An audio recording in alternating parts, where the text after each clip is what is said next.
You ever get that feeling you're playing a game, but you don't really know the rules? Or maybe you didn't even agree to play in the first place? Well, today, we're going to shine a light on the invisible systems that shape our world by diving into the minds of three incredible thinkers: Alan Watts, Terence McKenna, and Aldous Huxley. And we're going to use the amazing animations from After School to help us uncover a path to, seeing things a little more clearly. Let's dive in. So, when we think about control, we usually picture something like Orwell's world, right? Big Brother, external oppression, where books are burned and truth is hidden by force. But what if the prison isn't external at all? What if it's internal? That was Huxley's fear. A world where no one even wants to read, because we're all too busy being entertained. A world where truth isn't hidden, it's just drowned in a sea of irrelevance.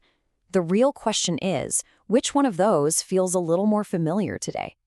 And this is the quote that should send a chill down your spine. Huxley's real warning was that we wouldn't be controlled by pain, but by pleasure. By the endless scroll, the next notification, the constant stream of trivial stuff designed to keep us distracted. We wouldn't fight our chains, we'd actively enjoy them. We would come to love our servitude. And that's exactly why learning to see clearly isn't just some philosophical game. It's an urgent act of personal freedom. Okay, so how in the world do you break out of a prison you can't even see? Well, the journey doesn't start by fighting the system on the outside. It starts by rediscovering who you are on the inside. This first step, it's a total revelation, a radical shift in perspective. And our guide for this part of the journey is the one and only Alan Watts. This right here is the question that unlocks everything. Seriously, think about it for a second. Society is constantly telling you who you are. You're your job title, your social media profile, your political party. It shoves you into a neat little box. But what if all of that is just a costume? What's actually left when you take it all off? Who are you, really? And Alan Watts comes in with this absolutely beautiful answer. He's saying you're not some separate little ego, this puppet that life just happens to. No, you are an expression of the entire cosmos. You aren't just a thing in the universe. You are the universe happening as you. I mean, that just flips everything on its head, doesn't it? This is such a perfect way to grasp it. A wave rises up from the ocean. It's got its own unique shape, its own little life for a moment, but it's never, ever separate from the ocean. It is the ocean. And that's his point about us. We aren't just tiny specks living in the universe. We are the universe, experiencing itself from billions and billions of unique points of view, including yours. So, to really drive this home, Watts hits us with this mind bender. Try to actually imagine it. What is it like to go to sleep and just never wake up? What does that nothingness feel like? The more you think about it, you realize you can't. It's impossible to experience not experiencing. And here comes the brilliant twist. You've already done this impossible thing. Think about it. What was it like to wake up having never gone to sleep? Well, that's what happened when you were born. You just appeared. For Watts, this shows us that life isn't some straight line from birth to death.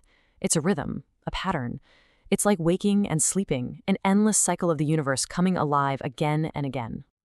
All right, so if we are the universe experiencing itself, wow, that gives us a powerful new lens to look through, doesn't it? And with this lens, we can now turn our gaze back onto the world and start a clear-eyed investigation into all the systems that are designed to make us forget this incredible truth about ourselves. And our guide for this part of the investigation is the fiercely honest Terence McKenna.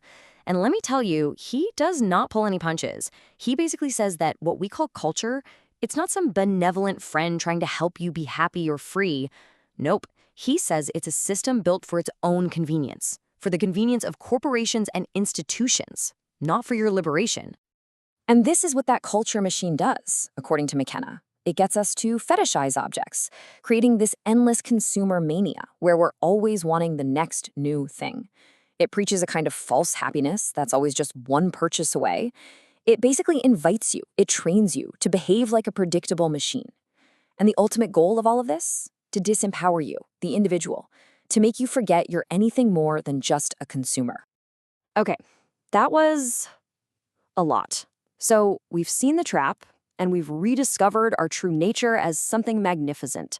But this can't just be about ideas, right? It has to be about action.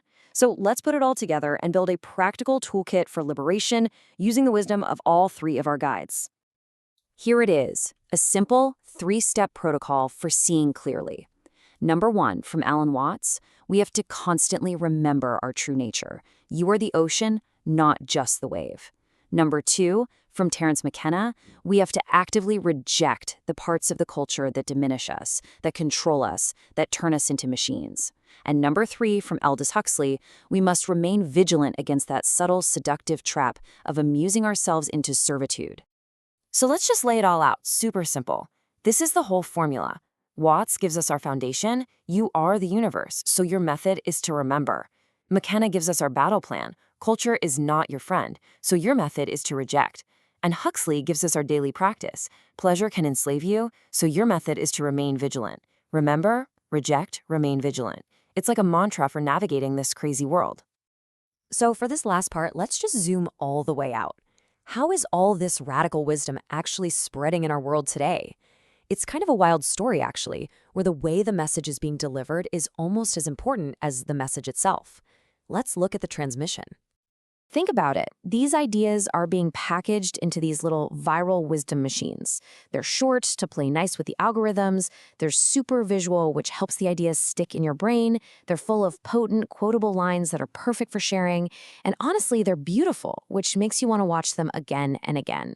It's a whole new architecture for spreading consciousness. And this is what is so incredible.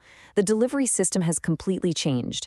Wisdom that used to be passed down slowly in monasteries from a master to a student now travels at the speed of light through algorithms and animation. It's almost like consciousness itself finds the most efficient channels available in any era to wake people up.